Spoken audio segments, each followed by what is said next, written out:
This KFAN podcast is sponsored by Builders and Remodelers, exclusive Twin Cities provider of Elements Windows. Get the highest quality windows at unmatchable value. Visit buildersandremodelers.com for more details. My name is Desiree, and I'm a first-generation college student. I'm Zach. I'm undecided in my major, and I'm a catcher. This message was sent to you. $500 down the toilet along with your performance. You are worthless. Get the hell off the field before you lose me any more money, you sorry This is wrong. I'm more than a bet. Stop harassing college athletes over a bet. Learn more at morethanabet.org. Riley Herbst from 2311 Racing here, and you know what grinds my gears? Waiting for coffee. But instead of counting frappes and lattes, I fire up Chumba Casino. No apps, no fuss, just fun social casino games to pass the time. By the time my coffee's ready, order for Riley. I've already taken a few victory laps. Next time you're stuck waiting, make it entertaining. Play for free at ChumbaCasino.com. Let's Chumba. Sponsored by Chumba Casino. No purchase necessary. VGW Group. Void where prohibited by law. 21 plus. Terms and conditions apply. Want to keep your personal number private but still stay connected? With Line 2, you can get a second phone line right on your device with a super simple app and no need for another phone. Whether it's for online shopping, dating, or shielding your main number from spam, Line 2 is an easy way to manage it all. Ready for peace of mind without breaking the bank? Call, text, block, and more for only $9.99. Get started with line2.com/audio or download Line 2 in any app store today. Line 2, your second line simplified.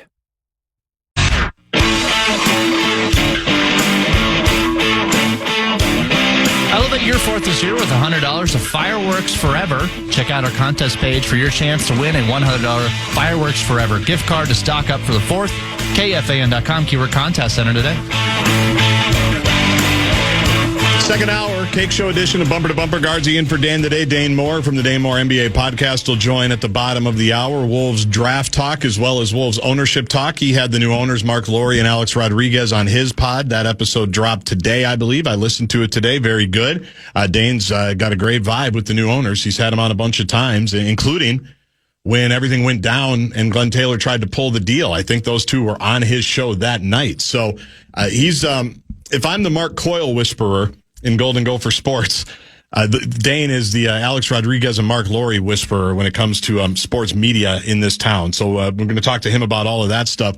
Topic on the table for this segment, and maybe next, and we've got some talkbacks to play in a minute, the price of fandom, and a really interesting guest essay written by June Lee in the New York Times about a week and a half ago, maybe a little bit longer than that. Former sports reporter for ESPN, Bleacher Report, and the Washington Post, talks about how expensive it is not only to be a fan going to games, which I think we all know, but just how expensive it is and how much effort you have to put on, even if you want to pay, just to pay for all the different streaming sites. And the questions on the table, has it affected your fandom? Do you find yourself checking out of things that you used to be passionate about? Do you go to as many games as you used to? Did you used to be a season ticket holder and now you're just not? We were also talking about the affordability of the Timberwolves, and one of the things that I think has led to them having such a great home court advantage the last few years, at least such a fun environment. The fan cost index, I appreciate 319, Iowa area code, helping me out on what fan cost index is. The cost for parking, 4 average tickets, 4 hot dogs, 4 sodas, a hat from the souvenir stand, 2 beers. That's what he says the fan index is. I'm going with it. It sounds right. I think kind of the average to take a family, so to speak. That's what we always hear, right? If you're taking a family of 4 to the game, it's $400 before you even walk in. We hear that all the time.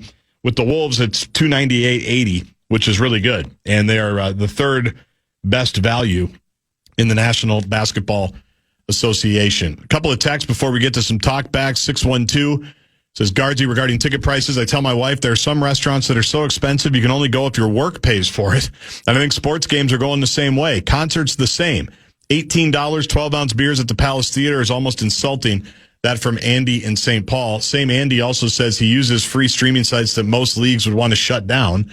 All sports can be found for free online if you know how to find them. I don't want to end up on any list, but I understand yes, why people would take that chance. But I do think it's more difficult than ever. Willow Mark Rosen's cat, frequent texter, says affordability, paging Dinkytown. And if you've listened to this show at all, or if you've listened to me at all, really since, man, I don't know, it's been a while, but I want to say even pre-COVID, if there's one thing that I've consistently argued about with people at the U, and I think you can vouch for me on this, it's ticket prices.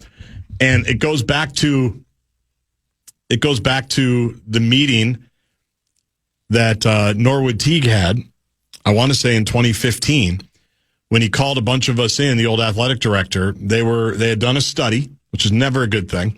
They brought in a consultant, never a good thing. And they had come to the conclusion that they were underpriced for a lot of their sports, for football, men's basketball, and I think men's hockey were the three. And we sat in a conference room in the old athletic director office, and it was waves of us. Like before I was there, like Star Tribune guys were there, Pioneer Press guys were there, probably some TV reporters. And we sat around a table, and they were outlining to us, just to give us a little bit of background on, here's what our new ticket price plan is going to be. It's a 3-year deal. They're going to go up, kind of, what's the word for, not sporadically, but, incrementally. Thank you. And here's where we're going to end up. And I remember, I was a lot younger then. I'm like 30 at the time. I'm like, well, I got to be honest. I don't think this is a good idea. I don't think this is going to go well. And it was almost like they were stunned. And I said, no one wants to pay this. This is too much too quickly. And I think we all know what happened. They did it. It did not go well. People were mad about it. And the main argument I had was, these buildings are not full consistently enough. They are sometimes, but they're not full consistently enough where I think with a straight face, you can say, this is what we charge and this is what we expect. And they went ahead with it. I think they got through 2 of the years before Norwood left. Google the reasons why, if you've forgotten. Mark Coyle came in after an interim year, and one of the first things he did, which was smart, was he paused that. He said, we're not following through with year 3. It was either year 2 or year 3. We're not doing the last jump up in ticket prices here. Not going to work. And so in the interim, though, there have been times where I've thought single game tickets for football or men's basketball or hockey were way too high.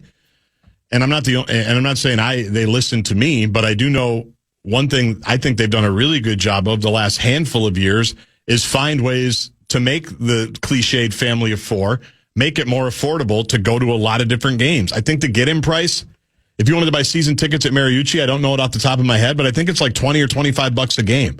That's doable for people. Is it doable for everybody? No, but it's doable for some, and it's doable for more than if you're asking $100 a ticket for every spot in there, which I think in some cases they were going all the way back. Same thing with basketball. I think they've done a good job of trying to make it at least easy enough to not just say automatically no. That was always my biggest argument with affordability, with Gopher stuff. It's in a town that's as crowded as this, for the Wolves, the Twins, the Wild, the Lynx, the United, the Gophers, St. Thomas, all these options, except the Vikings, you're fighting for every last person. I know you got to make money. I know you've got budgets, but you have to give them a reason to not just automatically say no. You got to make them think about it. And I think they've done a great job. And if you went to a Gopher football game last year, I'm betting you had an awesome time because there were a lot of people there. The student section was great. The vibe was great. They've got a lot of younger people in there now.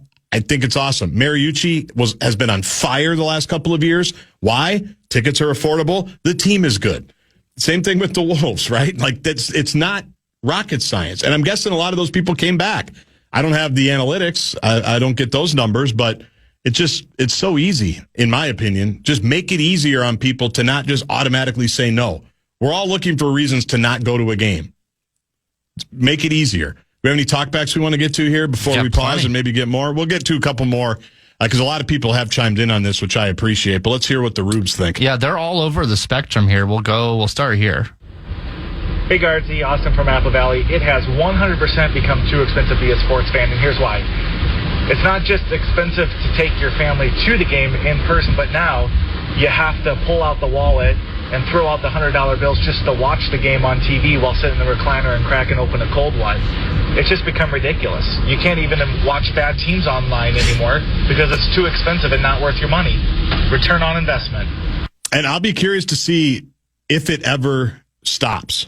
right? Because sports leagues are banking on this is the one thing, and streamers and all these services, this is the thing that people are still going to pay for, that they still like enough, that we can get enough people to do this, and it's going to be worth Amazon paying whatever they're paying to get those NFL games, right? Putting games only on Peacock like they do for the Big Ten right now for football and basketball. I assume they're going to do that with NBA as well. Like they're paying billions of dollars to get the NBA back on NBC, which, again, if you're of a certain age, I love that. I can't wait for John Tesh. We talked about it earlier in the week, right? Mm-hmm. Looks great. All-time SNL skit. Yeah, song still plays. We all feel it. Yeah, all we need is Bob Costas narrating the Open. It's going to be great. But everybody wonders, when is the money going to run out? When are people going to stop paying for these things? Some people have, but clearly not enough because they keep asking and asking and asking. More talkbacks on this topic. Got a couple of other things sports fan related I want to get into before Dane Moore joins at the bottom of the hour. Speaking of money, though, you can afford a couple of streaming services if you get $1,000 in your hand to get some bonus bucks. Yeah, this would certainly help. The fan and BigDeck.com want to give you a shot to win bonus bucks with the National Cash Contest. Head to KFAN.com, enter the keyword pay. The keyword is pay. KFAN.com, keyword pay. My name is Desiree, and I'm a first-generation college student. I'm Zach. I'm undecided in my major, and I'm a catcher. This message was sent to you. $500 down the toilet along with your performance. You are worthless. Get the hell off the field before you lose me any more money, you sorry This is wrong. I'm more than a bet. Stop harassing college athletes over a bet. Learn more at morethanabet.org. Hey, it's Ryan Reynolds here from Mint Mobile. Now, I was looking for fun ways to tell you that Mint's offer of unlimited premium wireless for $15 a month is back. So I thought it would be fun if we made $15 bills. But it turns out that's very illegal. So there goes my big idea for the commercial. Give it a try at mintmobile.com/switch. Upfront payment of $45 for 3-month plan, equivalent to $15 per month required. New customer offer for first 3 months only. Speed slow after 35 gigabytes if network's busy. Taxes and fees extra. See mintmobile.com. Some matches are temporary, but your privacy shouldn't be. With Line 2, you get a second phone line just for dating. No need to share your personal number until you're ready. You can chat, text, and even block numbers, all while keeping things fun and private. It's perfect for online dating, blind dates, or just keeping things light. When you're ready to move on, Line 2 lets you cut ties without any drama. Dating should be fun and carefree. Line 2 keeps it that way. Ready to date on your terms? Visit line2.com/audio or download Line 2 in the App Store today. The Fan.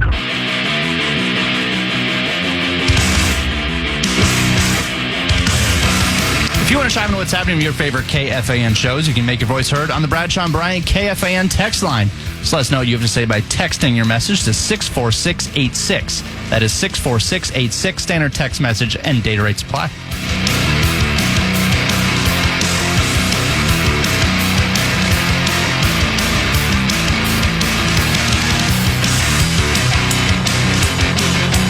Is it too expensive to be a sports fan? A couple of more minutes on this topic before we pause and get back to what's happening tonight. The NBA draft with your Minnesota Timberwolves, NBA ownership transition now pretty much official. The NBA Board of Governors said yesterday, A-Rod and Lori, we approve it. You can have the team.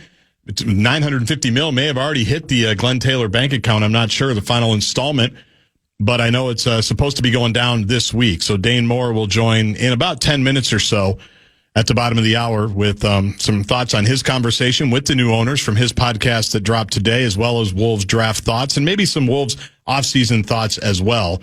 But is it too expensive to be a sports fan? The topic, we've got a ton of texts to the Bradshaw and Bryant KFAN text line 64686. I asked, has all the nickel and diming changed you as a sports fan? And honestly, one of the reasons why, like, our ratings didn't drop all that much during COVID, we got a bunch of COVID texts. I don't know if you've noticed that, but people that said when live games went away, I kind of went away from sports and never really came back to it. It was like a break for 6 or 7 months, and I realized I don't need this in my life. It's adding too much stress or aggravation, whatever it is.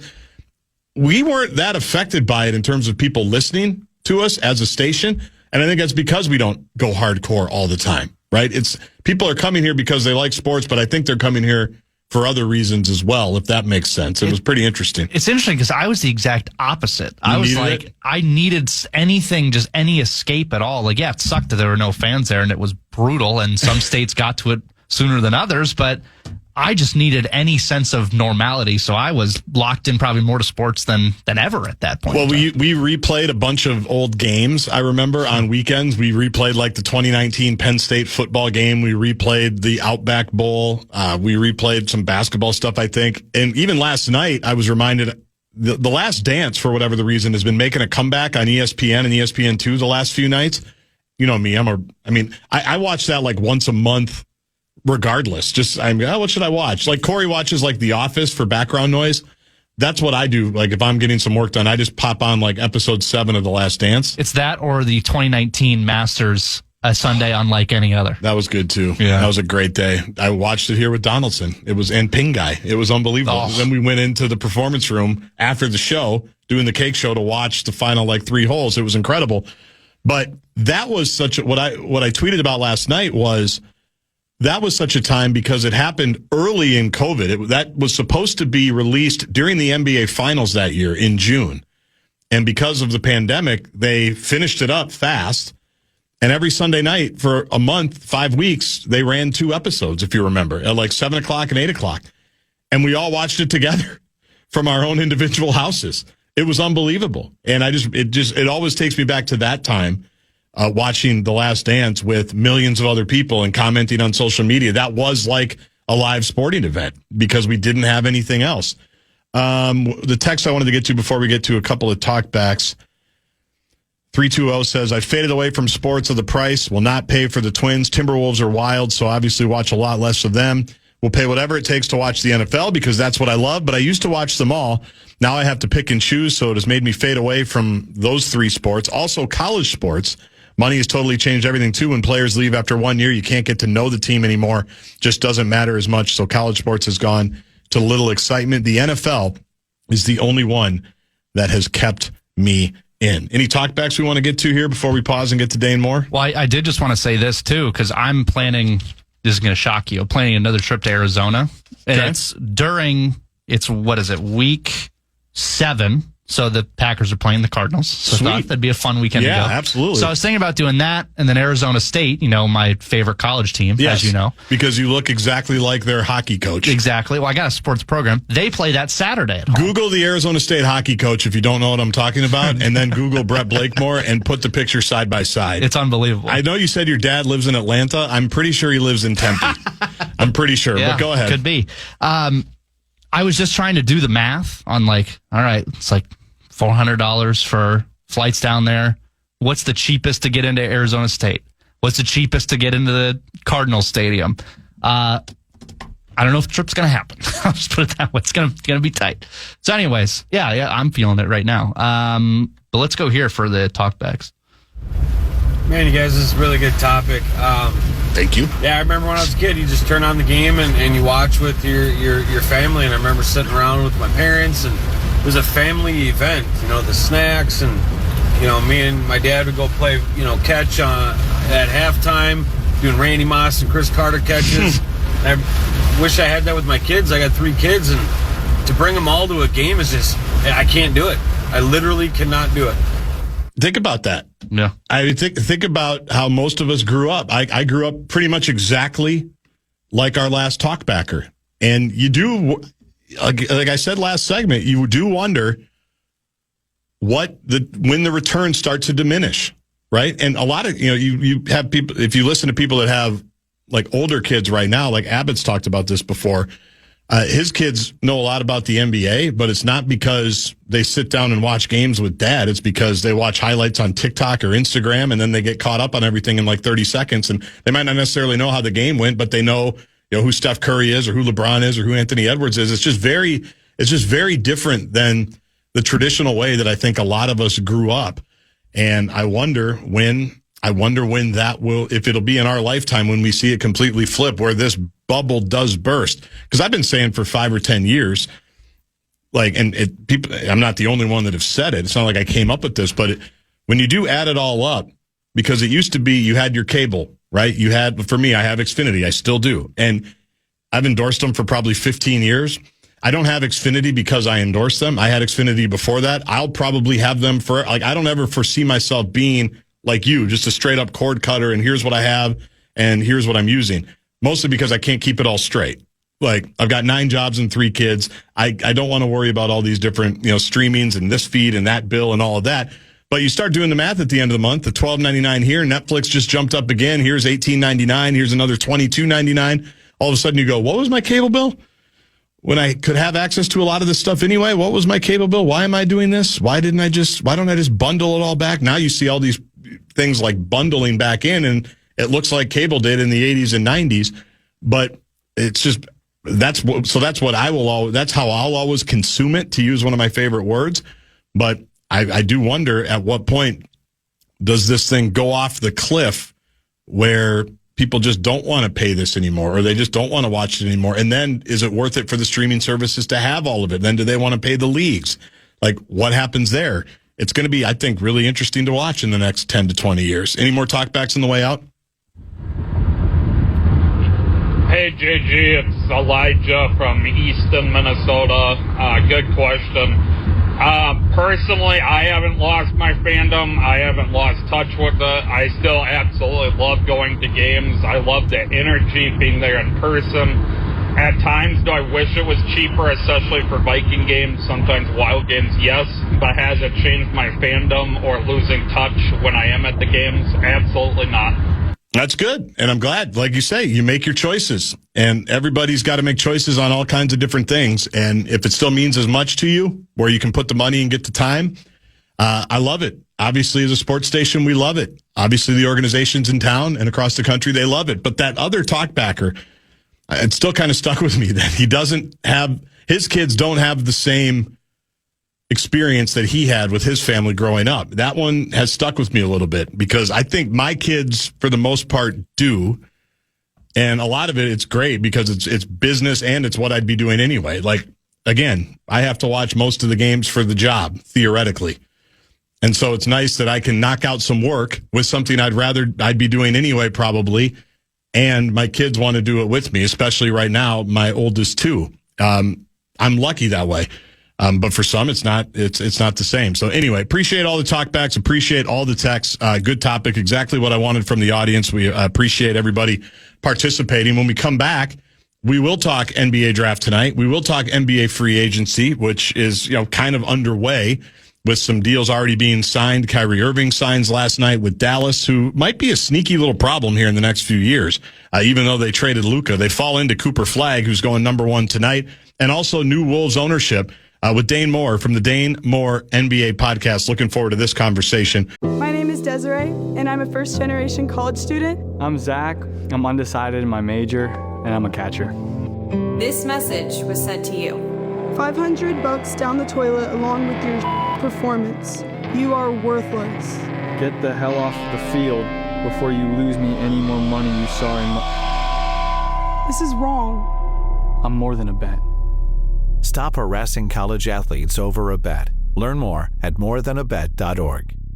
Some matches are temporary, but your privacy shouldn't be. With Line 2, you get a second phone line just for dating. No need to share your personal number until you're ready. You can chat, text, and even block numbers, all while keeping things fun and private. It's perfect for online dating, blind dates, or just keeping things light. When you're ready to move on, Line 2 lets you cut ties without any drama.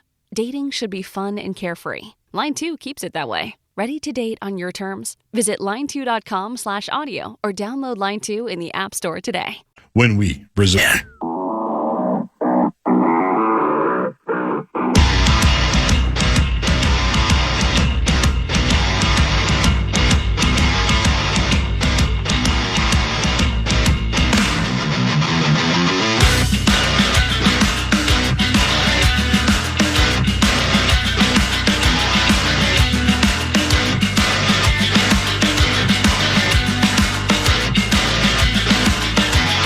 Show edition of Bumper to Bumper. Guards in for Dan today. Pat Kessler will join in studio probably in the next 30 minutes or so. Stay safe out there, everybody. The rains are coming down, it looks like. Power's out at my house. A bunch of kids' activities have been canceled.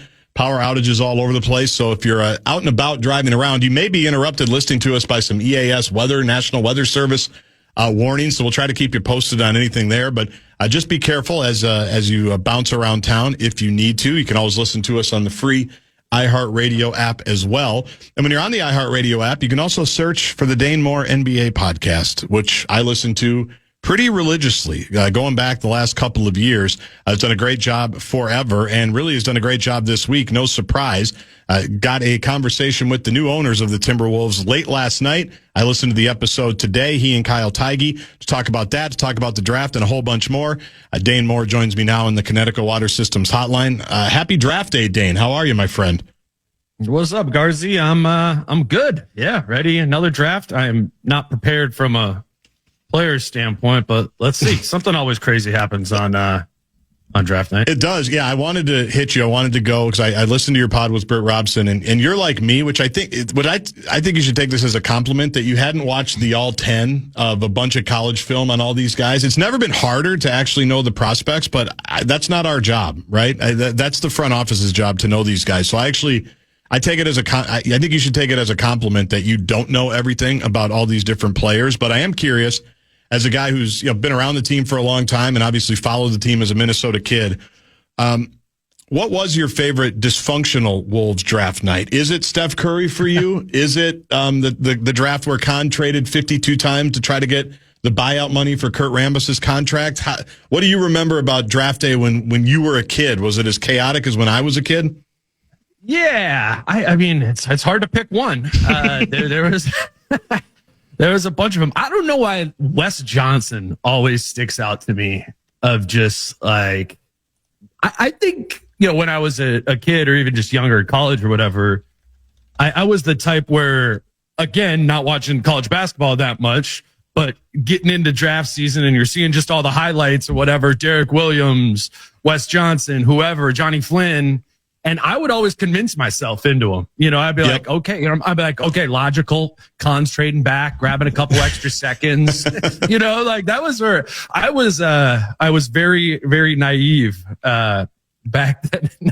In hindsight, man, it's like, yeah, there were some beauties. No wonder. Yeah, well, Wes Johnson, for example, that's 2010, and he was selected 4th. He was in the very studio that I'm sitting in, I think, the next day. Couldn't have been a nicer guy. Couldn't have been, a more affable dude. But when you factor in that the next pick, the Wolves, you could have had DeMarcus Cousins, you could have had Gordon Hayward, you could have had Paul George. You go down the list, and we can do this for pretty much every Wolves draft, right? And I'm sure you've done it before. That was one where you just go, man, Wesley Johnson, how did we come up with that of all of them? But it's a long, there's a reason why they were in the lottery for so many years. I opened the show, Dane, saying we're so far away from those problems now, right? I bring all of it up today, not to depress people, but I think they should feel good because the reason you watch the draft tonight is, number one, you feel like if they stick at 17, Tim Conley's going to find somebody that's pretty good. He's been able to do that his whole career. But you also might want to pay attention earlier because you don't know if he's going to find a way to pop up and trade somebody or trade back and get a player. So what are you hearing on maybe the top couple of possibilities on where they go tonight with 17? Yeah, well, I think you like you said, you have to come in with an open mind of what this is even going to look like. And I'm talking like full spectrum, right? Of maybe they don't take anybody tonight. That wouldn't shock me at all. I think there's salary cap reasons right now to not bring in a 17th overall pick and make like $4 million. Like this team's trying to, squeeze in under that dreaded second apron. Not drafting a player would be advantageous there. But yeah, then how can we rule anything out with Tim Conley after out of nowhere he went all the way up to 27 last year, I think is where it was, the one pick they had, and they leave draft night with 8. And so yeah, you gotta be open-minded to what this can be. And I just think there's gotta be so many different versions. I know there are so many different versions of like the decision trees that they have going on here because this is why it's just dumb that the draft happens before free agency when the Wolves don't even know like what's going to be on their team. Right. Like Thomas Torber is a really popular name that you keep seeing mocked to the Wolves from Georgetown. He's a big, but if Julius Naz and Rudy are all back on the team next year, like Thomas Torber's not playing, right? So it actually will maybe be a bit of a tell what they end up doing tonight as an indicator to what is going to happen with the primary free agent decisions that they have going on with Reed, Randall, and Alexander Walker. I think that's a good way to frame it. What they do tonight, you might be able to see where they're going in the future. Let's go back a couple of days to the Kevin Durant stuff. I listened to your podcast with Britt Robson from, I think, Monday is when I listened to it yesterday. But for those that didn't hear it, where were you on the Wolves need to acquire Kevin Durant scale, and how surprised were you that he didn't want to come here at the end of the day? Yeah, I mean, I thought it was surprising, this has been a thing, right, since the trade deadline where there was real traction on the Wolves potentially trading for Kevin Durant in February. So, this has been on my mind for a long time, and you're hearing what some of the packages were for that, and you're like, okay, if they're going to get Kevin Durant, it's going to be a pretty substantive cost to acquire him. And I think everybody got in their heads for that reason that it was going to cost a lot to acquire him. And if you can point to obviously what's gone wrong in Phoenix and Brooklyn too, I was just like, no way, I don't want Kevin Durant, period. Right. Cross him off. Like that was Britt on the show with me. Basically everybody who's come on my show was just like, nope, don't want Kevin Durant. And I was like, okay, guys, like there's gotta be a line where it logically makes sense to bring in Kevin Durant. Like, what is it? We can be really cheap and say no picks, no whatever. Is it just like Randall and DiVincenzo? We're still not doing that. And I was more open to the lower level packages of it because I think Kevin Durant, the basketball player, would have been an incredible fit on this team next to Anthony Edwards. Of course, you run some risk with the age and his personality and all of those different things, but the player, like that dude was still really, really good last season. And I was at least enamored by that to some extent, that there were packages that I would have been willing to do. But ultimately the market really cratered for him, and they weren't even, I don't know how willing they were to go as to what they would give up exactly, but they didn't get him, right? Right. That could be KD trying to not sign an extension here, whatever it might be. But I was pretty open-minded. I will say that. And think the basketball fit would have been good, but would have brought problems somewhere down the line in terms of money or worse, just personality clashes or something. Was I stupid to think that it wouldn't have been dumb to bring him in the Kawhi Leonard-like situation? Because that's where I kind of got hung up, Dan. As I said, they just traded Karl last year to stay out of these massive contracts that you see so many teams now running from. Just look what Boston's done in the last 48 hours, and you've educated me and so many others on the second apron. You've gone into the weeds more than I've been willing to do, and I appreciate that you've kind of done that work for us. But it seems like so many teams are trying to get out of the second apron, and I'm just thinking, in Conley's mind, is it an automatic that if Durant came here, would they give him that 2-year 110 or whatever it was going to be?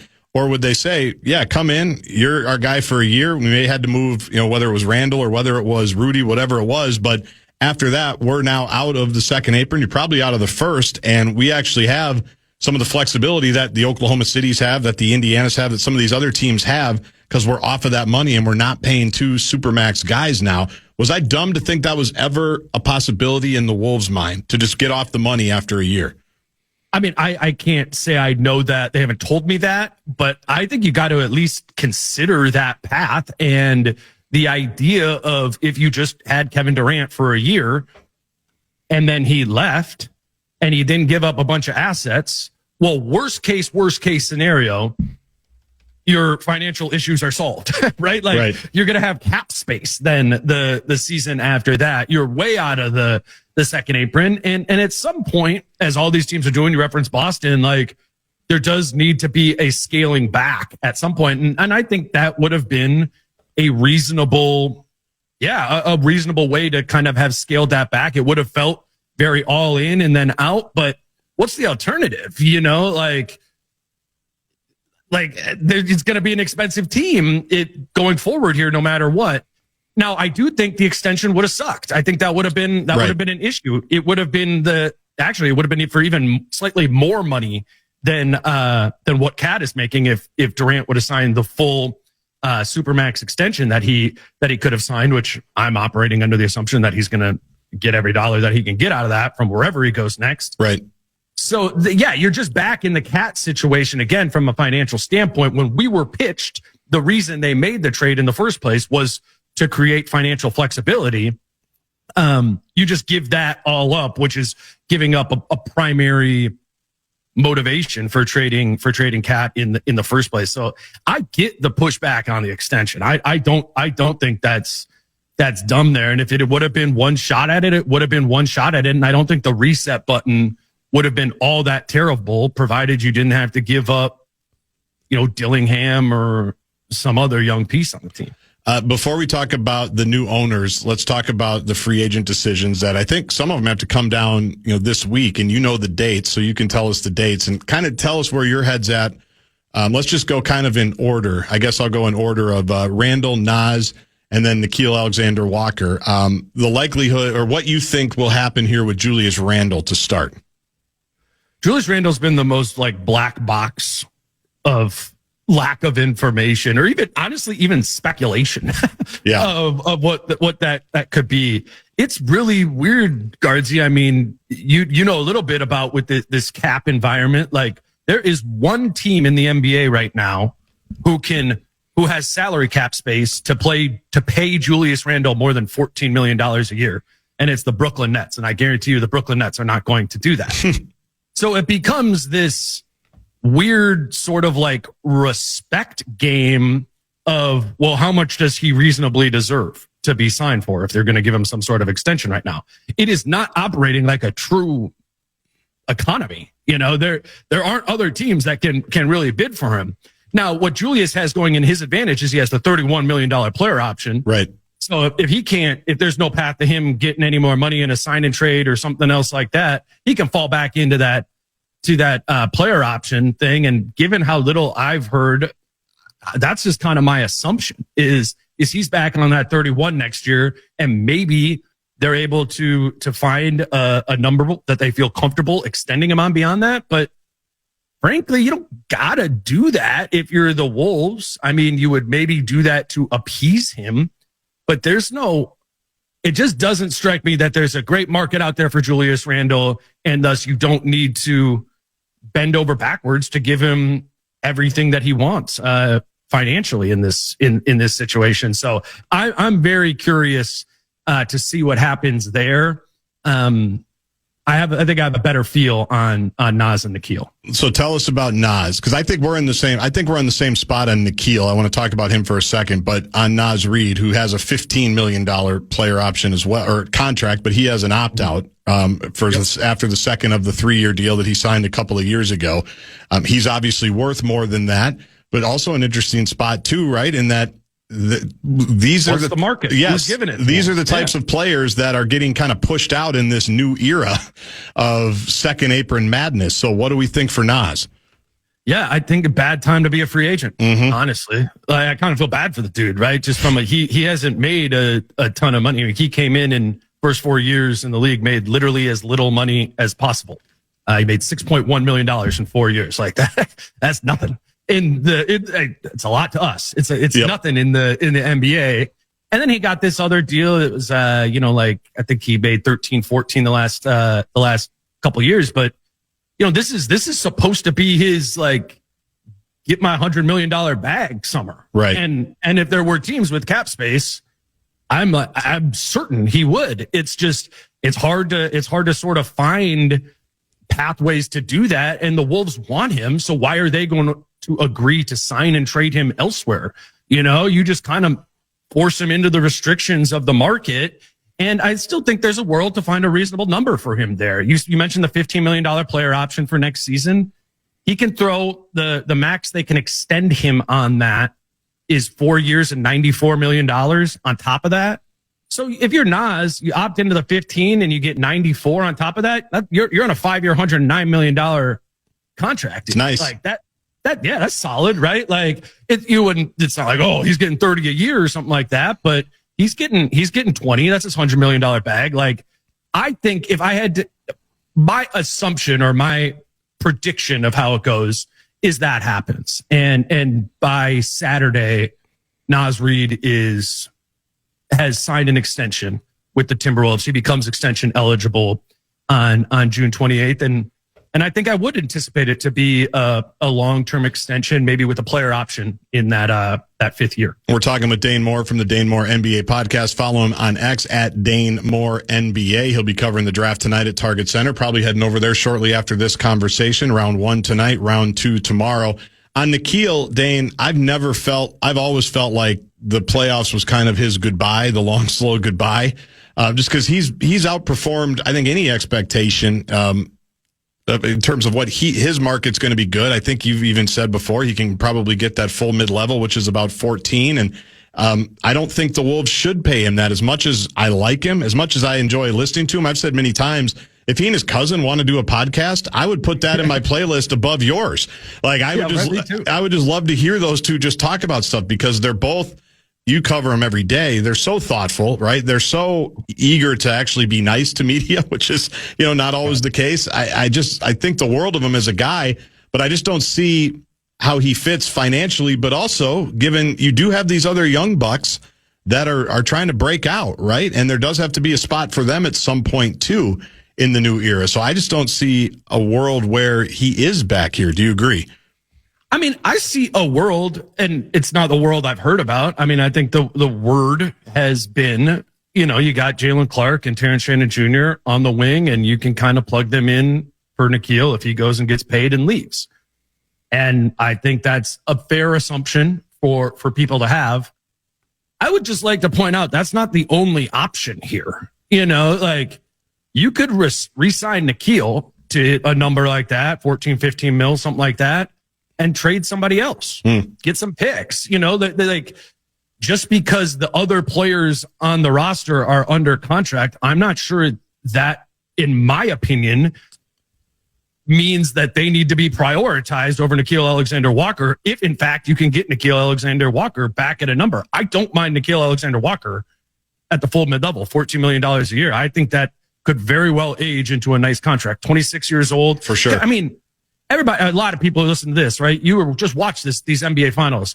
Can you not see Nickeil Alexander-Walker wearing the yellow or the blue jersey in these finals and fitting in and having a serious role in the Indiana Pacers or Oklahoma City Thunder? Because I absolutely can. I think Nickeil Alexander-Walker is very, very much a playoff player. And I know he had some serious duds for the Wolves, but in the aggregate of what we've learned him to be as a basketball player, I think that is the exact type of dude that if I'm running a team that is trying to contend here over the next 2-3 years, that I want on my team. Because if he's not on my team, I bet you we're going to run into him in the playoffs. Yeah. He's going to be on another team there. So I'm not saying trade DiVincenzo or get rid of Mike Conley or anything else there. I'm just saying there's other pathways that are at least theoretically possible. But I think ultimately Nickeil's going to get a lot of attention at that mid-level exception, $14 million number from,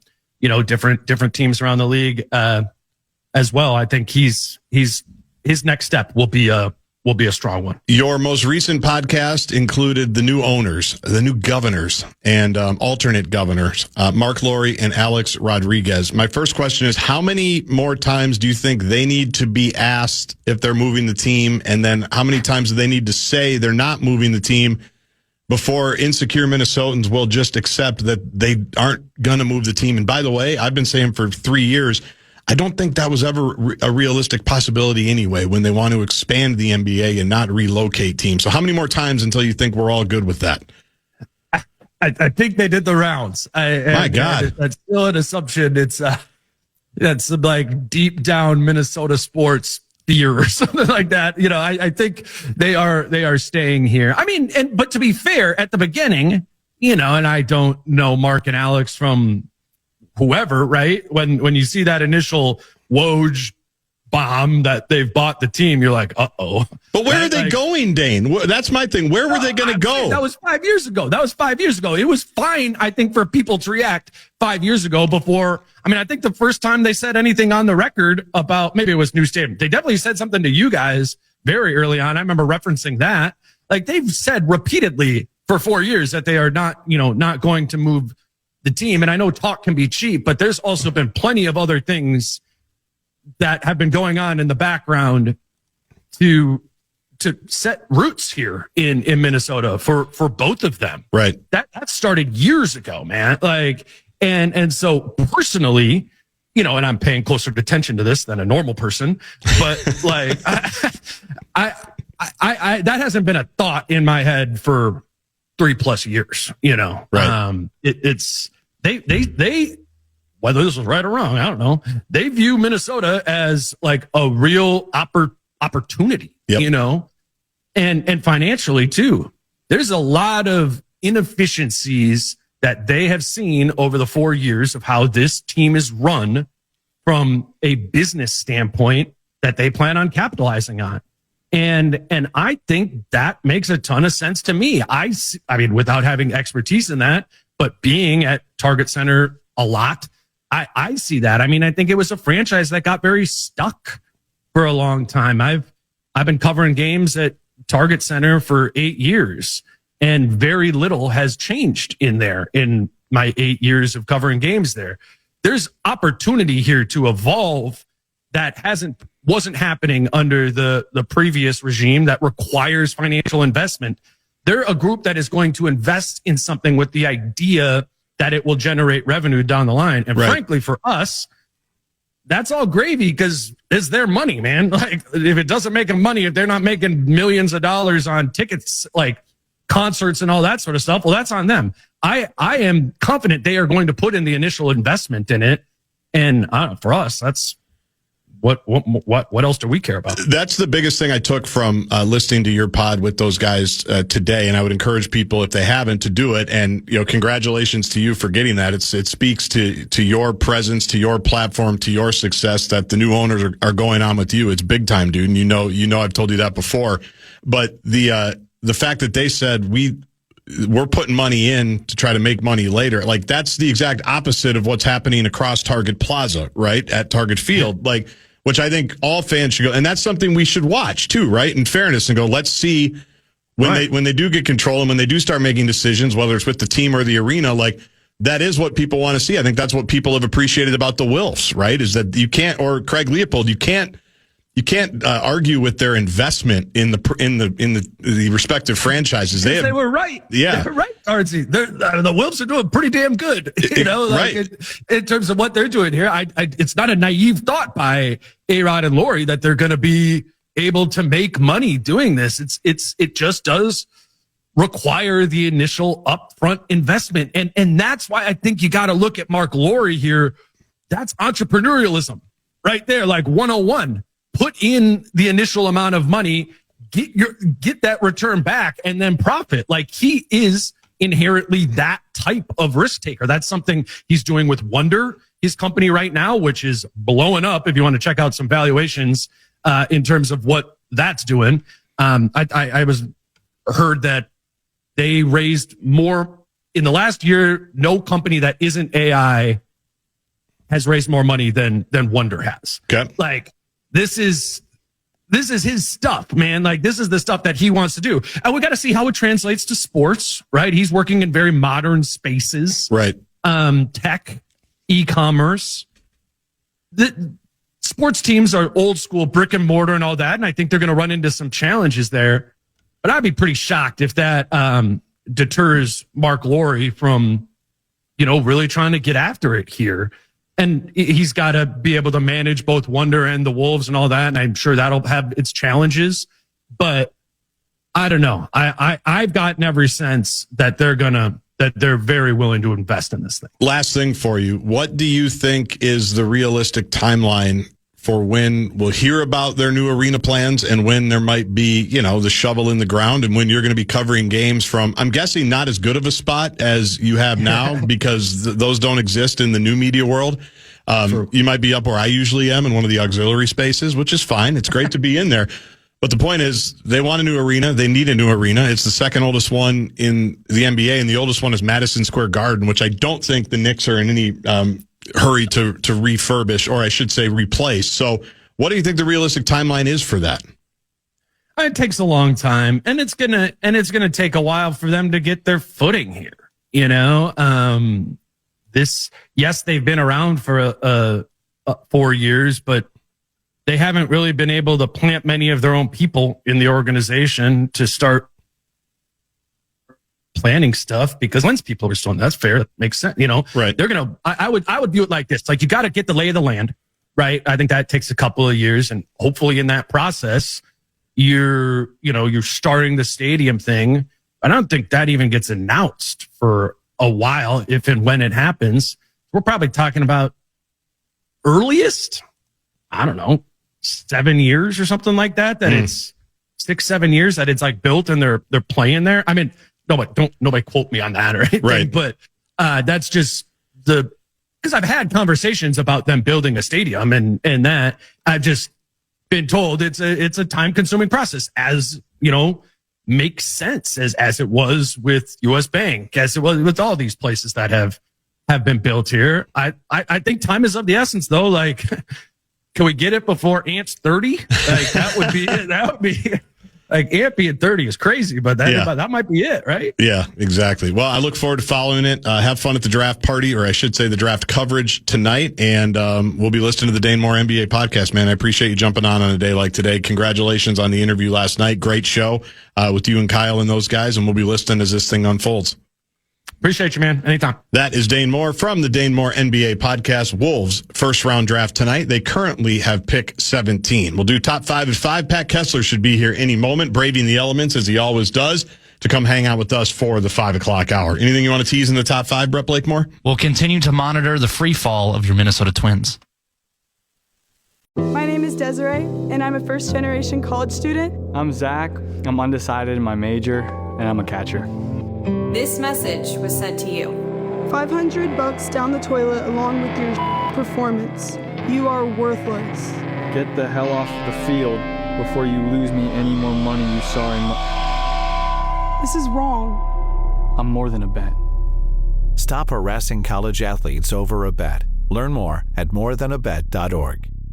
Some matches are temporary, but your privacy shouldn't be. With Line 2, you get a second phone line just for dating. No need to share your personal number until you're ready. You can chat, text, and even block numbers, all while keeping things fun and private. It's perfect for online dating, blind dates, or just keeping things light. When you're ready to move on, Line 2 lets you cut ties without any drama. Dating should be fun and carefree. Line 2 keeps it that way. Ready to date on your terms? Visit line2.com/audio or download Line 2 in the App Store today.